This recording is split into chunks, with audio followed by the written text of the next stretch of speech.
84வது சங்கீதம் கடைசி வசனத்தை வாசி. தேவனாகிய கர்த்தர் சூரியனும் கேடகமானவர், கர்த்தர் கிருபையும் மகிமையும் அருளுவார். உத்தமமாய் நடக்கிறவர்களுக்கு நன்மையை வழங்காதிரார். சேனைகளின் கர்த்தாவே, உம்மை நம்பியிருக்கிற மனுஷன் பாக்கியவான்.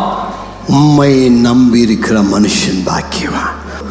நம்பிக்கையின்மையின் பள்ளத்தாக்கை மாற்றுகிற திறவுகோல் உம்மை நம்பியிருக்கிற மனுஷன். நம்பிக்கையே இல்லாத இடத்துல அவர் மேலே நம்பிக்கை வைங்க, புது நம்பிக்கை உங்களுக்கு தருவார். எனக்கு நம்பிக்கையே இல்லை, இந்த சூழ்நிலையில் நான் எல்லாவற்றாலும் கைவிடப்பட்டிருக்கிறேன், எனக்கு நம்புவதற்கு ஒன்றுமே இல்லை, நம்புவதற்கு ஏதுவே இல்லை, நம்பிக்கை இல்லாத சூழ்நிலையில் இருக்கிறேன்.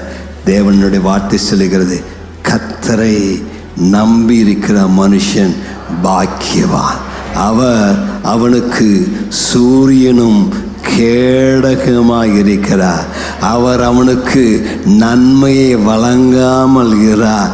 அவரே உனக்கு கேடகமாக இருந்து உன்னை தப்புவித்து நம்பிக்கை இல்லாத சூழ்நிலையில் உனக்கு நம்பிக்கை தருகிறவர். கர்த்தருக்கு மகிமை உண்டாவதாக.